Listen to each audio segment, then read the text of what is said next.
శ్రీమాత్రే నమః.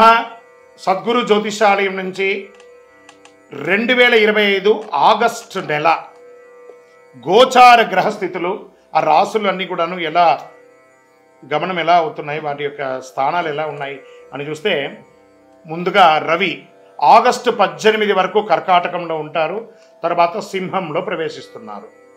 చంద్రుడు తులారాశి నుండి 12 గ్రహాలు తిరుగుతారు. అంగారకుడు కుజుడు ఈ నెలంతా కన్యారాశిలోనే ఉంటారు. బుధుడు ఈ నెల 27వ తారీఖు వరకు కర్కాటకంలో ఉండి తదుపరి సింహంలోకి ప్రవేశిస్తున్నారు. గురు భగవానుడు మిథున రాశిలో ఉంటున్నారు. శుక్రగ్రహం ఈ నెల 19 వరకు మిథునంలో ఉండి తర్వాత కర్కాటకంలోకి ప్రవేశిస్తున్నారు. శనీశ్వరుడు ఈ నెల మొత్తం మీనరాశిలోనే ఉంటాడు. వక్ర శని. రాహు ఈ నెలంతా కుంభరాశిలోనే ఉంటారు. కేతుగ్రహం ఈ నెల అంతా సింహరాశిలోనే ఉంటారు. ఈ యొక్క గ్రహాలన్నీ కూడా ఏ స్థానంలో ఉందో దాన్ని బట్టే 12 రాశుల యొక్క వారి వారి యొక్క గోచారాన్ని బట్టి ఫలితాలు అనేది ఉంటుంది. నమస్కారం. శ్రీమాత్రే నమః. సద్గురు జ్యోతిషాలయం నుండి 2025 ఆగస్టు నెల గోచార గ్రహస్థితులను బట్టి రాసులకన్నిటికీ ఎలా ఉందో అనేది ఇప్పుడు మనం చూసుకోబోతున్నాం. ప్రతి ఒక్కరికి కూడా నా జాతకం ఈ నెల ఎలా ఉంది, నాకు ఆరోగ్యం ఎలా ఉంది, నాకు ఉద్యోగం వస్తుందా, నాకు వ్యాపారం వస్తుందా, లేదా నాకు సంతానం అవుతుందా, నా జీవితం ఎలా ఉంటుంది, నా చదువు ఎలా ఉంటుంది, ఇలాంటి ఎన్నో ప్రశ్నలతో ప్రతి ఒక్కరు జాతకాలు చూస్తుంటారు. ఈ నెల ఆగస్టు నెలలో మీ గోచార గ్రహస్థితి ప్రకారం ఒక్కొక్కటిగా చెప్పుకుంటూ వస్తాను. ఇది మీ యొక్క వ్యక్తిగత జాతకానికి ఒక 30% నుంచి 40% వరకు మాత్రమే వర్తిస్తుంది. మీ యొక్క వ్యక్తిగత జాతకం, సంపూర్ణ జాతకం మీరు పుట్టిన టైంని బట్టి మాత్రమే నిర్ణయించడం జరుగుతుంది. జాతకం పడుతున్న వర్షానికి ఒక గొడుగు మాత్రమే, కానీ జాతకం జీవితం కాదు. మీరు మీ యొక్క ఇష్టదైవాన్ని, మిమ్మల్ని మీరు నమ్మండి, జీవితంలో ఎంతో గొప్ప స్థితికి వస్తారని మనస్ఫూర్తిగా ప్రార్థిస్తున్నాను. ముందుగా మొట్టమొదటిది జ్యోతిషాస్త్రరీత్యా ద్వాదశ రాశుల్లో ముందుగా మొట్టమొదటి రాశి మేషరాశి. అశ్విని నక్షత్రం 1, 2, 3, 4 పాదములు, భరణి నక్షత్రం 1, 2, 3, 4 పాదములు, కృతికా నక్షత్రం మొదటి పాదానికి సంబంధించిన మీరు మేషరాశి వారిగా పరిగణించబడుతున్నారు. ఈ ఆగస్టు నెల మీకు శుభాశుభ ఫలితాలు ఎలా ఉన్నాయంటే, మేషరాశి వారికి చాలా విషయాల్లో అనుకూలం ఉంది, కాస్త ప్రతికూలం కూడా ఉంది. గ్రహబలం బాగా అనుకూలంగా ఉంది. 7.5 శని నడుస్తుంది, కానీ మిగతా గ్రహాలన్నీ కూడా అనుకూలంగా ఉంది. అనుకున్న పనులు అనుకున్నట్టుగా పూర్తి అవుతాయి. అనేక విధాలుగా ఆర్థిక లాభం ఉంటుంది మీరు ప్రయత్నం చేస్తే. ఆర్థికపరమైన విషయాల్లో ప్రత్యేక శ్రద్ధ వహించాలి. ఖర్చులు కూడా నియంత్రించాలి. ఆర్థిక వ్యక్తిగత సమస్యలు తగ్గుముఖం పడుతుంది. మన దగ్గర ₹1 ఉంది కదా అని చెప్పేసి 80 పైసలు ఖర్చు పెట్టకండి, కొంచెం ఆపుకోండి. వ్యాపారాల్లో కూడా ఆశించిన లాభాలు కనిపిస్తాయి. వ్యాపారవేత్తలకు గతంలో చేసిన పెట్టుబడుల ప్రయోజనం చేకూరుతాయి. ఇంటి యొక్క మరమ్మతులు చేసుకుంటారు, వాస్తుపరంగా సెట్ చేసుకుంటారు, లేదా నూతన గృహప్రవేశం చేసుకుంటారు, లేదా భూమి పూజ చేసుకునే అవకాశాలు ఉన్నాయి. ఊహించిన దానికంటే ఎక్కువ ఖర్చు కూడా అవుతుంది. ఇంటి పనిలో డబ్బుకి కాస్త కొంచెం ఇబ్బంది పడే అవకాశాలు కూడా ఉన్నాయి. నెల మధ్య భాగంలో సోదరులతో తల్లిదండ్రుల మధ్య ఏదైనా సమస్యలు, విభేదాలు రావచ్చు, జాగ్రత్త పడండి.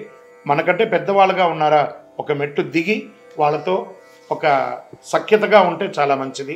తలపెట్టిన ప్రతి ప్రయత్నం కూడా విజయవంతం అవ్వడానికి సంపూర్ణ కృషి ఉండాలి. మీరే స్వయంగా చూసుకోవాలి, ఇతరుల మీద డిపెండ్ అవ్వకండి. మాస ద్వితీయంలో ఆర్థికంగా చాలా సమస్యలు వచ్చే అవకాశాలు ఉన్నాయి. కొత్త పనులు ప్రారంభించకపోవడమే మంచిది. మానసిక ఒత్తిడి గురి కాకుండా ఉండాలి. మీ వ్యక్తిగత వృత్తి జీవితంలో కొన్ని అడ్డంకులు ఎదుర్కొనేవచ్చు. ఉద్యోగంలో వృత్తి బాగా ప్రమేయం పెరుగుతుంది, మీ యొక్క ప్రమేయం పెరుగుతుంది, మీ యొక్క ఇంపార్టెన్స్ పెరుగుతుంది. అదే సమయంలో స్ట్రెస్ కూడా ఉంటుంది, పై అధికారుల నుంచి ఒత్తిడి కూడా ఉంటుంది. గొప్ప మార్పులు అంటూ ఉద్యోగంలో ఏం రాదు. విదేశాల నుంచి ఉద్యోగ అవకాశం కోసం ఉన్న వాళ్ళకి ఇంకొక 2-3 నెలలు వెయిట్ చేయండి, తప్పకుండా వస్తుంది. నిరుద్యోగులకి మంచి ఆఫర్లు వస్తుంది, డోంట్ వరీ.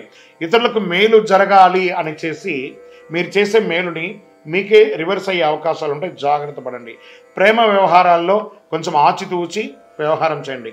సొంత పనుల మీద శ్రద్ధ పెట్టడం అవసరం. మీ ప్రియమైనటువంటి వారితో, భార్యాభర్తలు ఒకరికొకరు సఖ్యతగా మాట్లాడుకోండి. పార్ట్నర్షిప్లో ఉన్నవారికి కాస్త ఓపికగా ఉండండి, లేదా విడిపోయే అవకాశాలు ఉన్నాయి. విద్యార్థులకి ఆశించిన విషయాలు లభిస్తాయి. పిల్లల చదువుల మీద శ్రద్ధ చాలా పెరుగుతుంది. యువత విద్యార్థులు తమ చిన్న చిన్న ఆటంకులు మాస ద్వితీయంలో గందరగోళాన్ని సృష్టిస్తుంది. ఏ ఇబ్బంది పడకండి, పానిక్ అవ్వకండి, బాగా చదవండి. ఆరోగ్యం పట్ల తప్పకుండా శ్రద్ధ వహించవలసిందే. ఆహారం, వ్యాయామం ఇవన్నీ కూడా కరెక్ట్గా చూసుకోవాలి. ఈ చిరుతిండ్లు, బయట తిండ్లు తినడం వల్ల అజీర్తి అయ్యే అవకాశాలు ఉన్నాయి కాబట్టి జాగ్రత్త. ఆల్మోస్ట్ ఆల్ మీకు ఈ నెల మిశ్రమమని చెప్పచ్చు. లలితా సహస్రనామాన్ని పారాయణం చేసుకుంటే చాలా బాగుంటుంది. షేర్ మార్కెట్ అస్సలు ముట్టుకోకుండా ఉంటే మంచిది. వ్యవసాయదారులకి చాలా బాగుంది. మీడియా రంగం వారికి చాలా బాగుంది. ఐటీ రంగం వారికి మిశ్రమంగా ఉంది. సాడేసాత్ ప్రభావం కనిపించడం ప్రారంభమవుతుంది. మేషరాశికి ఈ నెల చంద్రాష్టమం ఆగస్టు 2/8/2025 11:52 నుండి 5/8/2025 11:23 ఉదయం వరకు, మరియు రెండవసారి 30/8/2025 7:53 నుండి 1/9/2025 7:55 సాయంత్రం వరకు చంద్రాష్టమం ఉంటుంది. ఈ 2 రోజులు కాస్త వాహనం నడిపేటప్పుడు, సంతకాలు పెట్టేటప్పుడు, ఇతరులతో మాట్లాడేటప్పుడు జాగ్రత్తగా ఉండండి. ఈ నెల మీకు అదృష్ట సంఖ్య 3, కలిసి వచ్చే వారం మంగళవారం చెప్పచ్చు. దక్షిణ దిశ ప్రయాణం చాలా అనుకూలంగా ఉంటుంది. మీకు ఈ నెల కార్యసిద్ధి కలిగించే రంగు ఆకుపచ్చ మరియు ఎరుపు. అనుకూలమైనటువంటి దేవుడు శ్రీ సుబ్రహ్మణ్య స్వామి ఆరాధన చాలా మంచిది. మేషరాశి వారికి సాడేసాత్ ప్రభావం చాలా గట్టిగా ఉంది కాబట్టి చంద్రాష్టమం ఈ నెల 2/8/2025 11:52 రాత్రి నుండి 5/8/2025 11:23 ఉదయం వరకు, మరియు 30/8/2025 7:53 ఉదయం నుండి 1/9/2025 7:55 సాయంత్రం వరకు చంద్రాష్టమం ఉంటుంది. ఈ 2.5 రోజులు వాహనం నడిపేటప్పుడు జాగ్రత్త, ఇతరులతో మాట్లాడేటప్పుడు జాగ్రత్త, ఏదైనా సంతకాలు పెట్టేటప్పుడు చాలా జాగ్రత్తగా ఉండండి. మరి ఈ నెల మీకు అదృష్టం ఇచ్చే సంఖ్య అనుకుంటే 3, మంగళవారం చాలా కలిసి వస్తుంది. దక్షిణ దిశ ప్రయాణాలు చాలా అనుకూలంగా ఉంటుంది. కార్యసిద్ధి కలిగించే రంగు మీకు ఆకుపచ్చ మరియు ఎరుపు కలిసి వస్తుంది.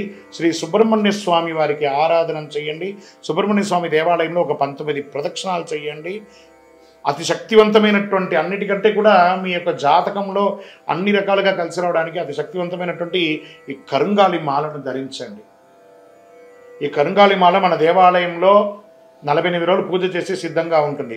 మరియు మీ యొక్క వ్యక్తిగత జాతకం తెలుసుకోవాలనుకుంటే కింద కనబడుతున్న మన నంబర్కి ఫోన్ చేసి లేదా వాట్సాప్ చేయండి. మీ యొక్క date of birth, time of birth, place of birth, మీ సంపూర్ణ జాతకం కూడా చెప్పబడుతుంది. మీ ఇష్టదైవాన్ని ప్రార్థన చేయండి. విజయోస్తు.